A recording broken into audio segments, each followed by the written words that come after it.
Hi boys and girls. Tonight's lesson is a lesson 2 on comparing fractions. So you might want to pull out your note page that you took yesterday on the different strategies on comparing fractions. Okay, we have our unit goal listed up here. And then our lesson goal today is how can I use my knowledge of fractions to compare fractions or compare fraction amounts. So we're not ordering fractions, we're just continuing to practice comparing fractions. Okay, and this was what we took notes on and what we talked about yesterday. You have several strategies of comparing fractions greater than or less than by using these strategies. We have finding a common denominator. Remember, that's the bottom number.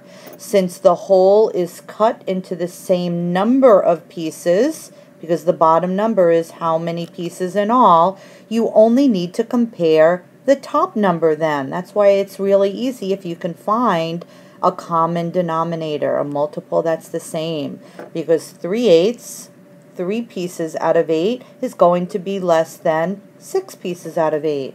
Then we had this strategy here, comparing fractions using a common numerator, and that would be the top number. So since the number of pieces is the same this time, if we're looking at the numerator, you only need to compare the size of each piece. And this is a little confusing, but it's a good trick. The bigger the denominator number, the smaller the pieces, because you're cutting them into more pieces. So they're going to be smaller pieces. So 3 out of 8, okay, compared to 3 out of 4. Okay, so 3/8 would be less than 3/4 because eighths are going to be smaller pieces. So if I were having a candy bar cut into pieces, I'd want 3/4, 3 out of 4 pieces, because each of those 4 pieces would be larger than 3 out of 8 pieces of that same candy bar. Then we had comparing fractions using the strategy comparing it to 1/2. So if we look at 3/8, that's just a little bit less than 1/2. So I'm going to put less than 1/2. And I know that because 1/2 of 8 would be 4. Okay, so that half would be 4/8. So 3/8 is just a little less than a half. If I look at 7/12, I know that half of 12 is 6. All right, so we would have, sorry about that, I pressed a button by accident. So if we had, if we were trying to figure out half, we would have 6/12 would be half. So 7/12, this one's a little bit bigger than 1/2. So that would mean that 3/8 is less than 7/12 using that strategy. And then our last strategy was looking at the leftover pieces.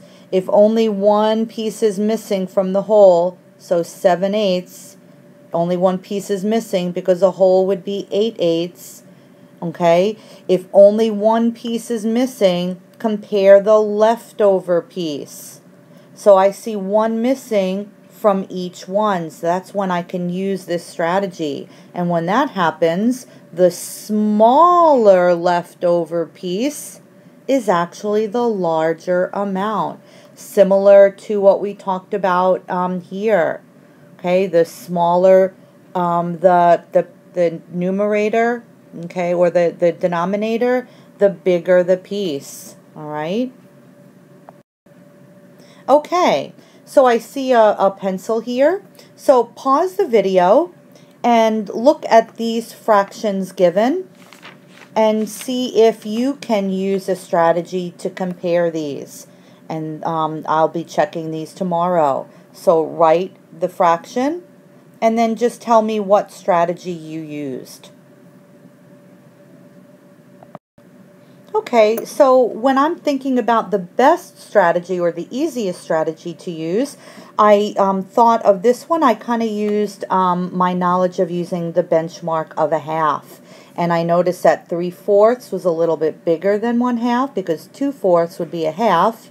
And 1/3 was a tiny bit less than 1/2 because 1 1/2 would actually be half of 3. So 3/4 is greater than 1/3. Here I noticed that they both had the same numerator. So I used that strategy. And then remember, the biggest denominator is actually the smallest piece. So 3/5 would be larger than 3/8. Let's try that again with two more. So look at each one and decide which strategy could you use. Pause the video and we'll be looking at these tomorrow. Okay, on these two, letter C we'll look at first.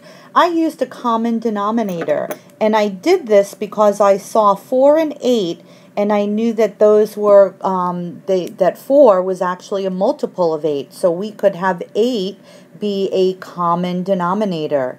So I wrote 3/4 here, and I did the bottom number first. 4 times 2 equals 8.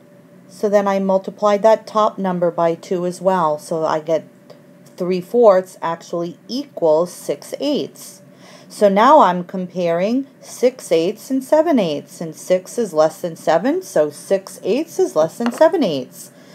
On letter D, I used a common numerator. And I used, now on the previous example, on the previous screen, we used the common numerator strategy when both numerators were the same. Here both numerators are different. We have a 4 and we have a 2, but 2 is a multiple of 4. So I wrote 2/3 here, and I said, well, 2 times 2 equals 4. So then I multiplied the bottom number 3. 3 times 2 equals 6. And then I could compare both fractions, 4/5 and 4/6. So same amount of slices, same number of slices, but remember, the bigger number on the bottom is going to mean the smaller piece. So that would mean that 4/5 was actually greater than 4/6. Okay, so now let's look at these together, and then we have just one to try or two to try on our own. So compare 2/5 and 1/10, and it kind of gives us a little hint here. Think, use blank as a common denominator. Well, I'm looking at 5 and 10, and they both, both numbers would go into 10. So I'm going to use 10 as the common denominator. So if I'm looking at having 10 be the common denominator, I'm going to look at this bottom number because we're talking about denominators, and I know that 5 times 2 equals 10.